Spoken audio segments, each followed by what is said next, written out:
Programang ito ay rated SPG. Striktong patnubay at gabay ng magulang ang kailangan. Maaaring may masiselang tema, lengguwahe, karahasan, sexual, horror o droga na hindi angkop sa mga bata.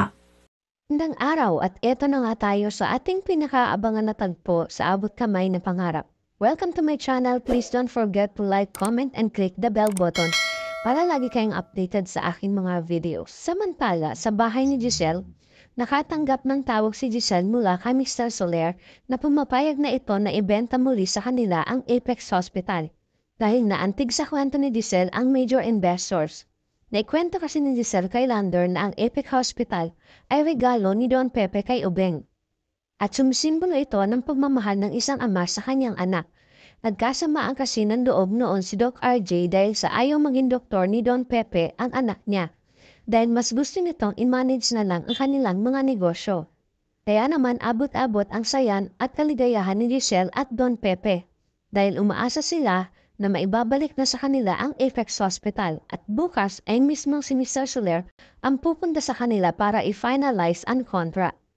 Kaya kinabukasan sa Apex Hospital habang ina-announce ni Robert na maibabalik na sa kanila ulit ang Apex Hospital ay bigla naman dumating si Moira para manggulo. Sinabi niya na hawak niya ang mga dokumento na nagpapatunay na siya pa din ang may control ng Apex Hospital. Binigay niya ito kay Giselle pero hindi naniwala si Giselle at pinagpupunit niya ito sa harapan ni Moira at sinabing hindi totoo ito dahil sa kanila ibibenta ang Apex ni Mr. Soler at hindi sa kanya. Samantala sa Ace Ridge ay lalong lumalala ang pagtrato ni Doc Carlos kay Annalyn dahil galit na galit ito kay Annalyn dahil hindi siya sumipot sa dinner date nilang tatlo. Kaya iniisip na naman ni Doc Carlos na hindi siya gusto ni Annalyn na maging pangalawang ama dahil si Robert pa din ang pipiliin nito dahil toong tatay niya ito. Sa tindi ng galit ni Doc Carlos, tinawag niya na cheater at mga agaw na ang asawa ang tatay Robert niya sa harap mismo ni Annalyn. Kaya hindi na napigilan ni Annalyn ang sarili at sinigawan si Doc Carlos na plastikang tao at sana hindi magpakasal sa'yo ang nanay ko.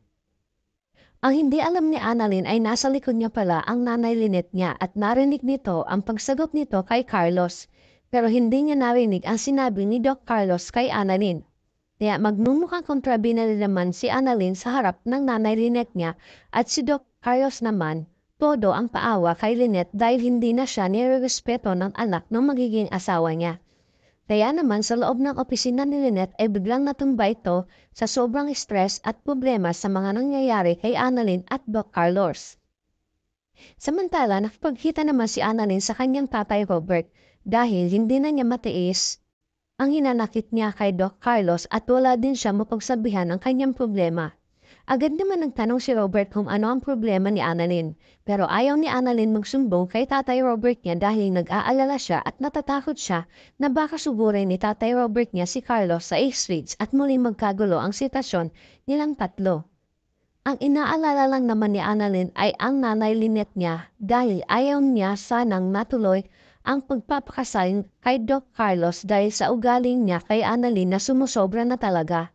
Itong si Doc Carlos sa kanya dahil tila ba ang pinapakita ni Doc Carlos kay Annalyn ay lahat ng kaplastikan. Samantala, magkausap si Doc Ray at Moira para sabihin ni Doc Ray na magre-resign na lang siya dahil hindi niya kayang makasama pa si Moira sa trabaho.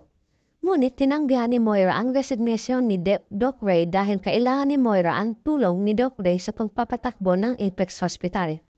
Tumanggi si Doc Ray kay Moira dahil nasa pamilya tanyag ang loyalty ni Doc Ray. Matutuloy pa kaya ang pagbenta ni Mr. Soler kay Giselle? Ng Apex? Ano ang nangyari kay Lynette? May magaganap pa bang kasalan kay Lynette at Carlos? Yan ang ating kaabangan sa mga tagpong ito dito lang sa Abot Kamay na Pangarap. Huwag mag-video at huwag kalimutan mag-subscribe. Maraming salamat po and God bless.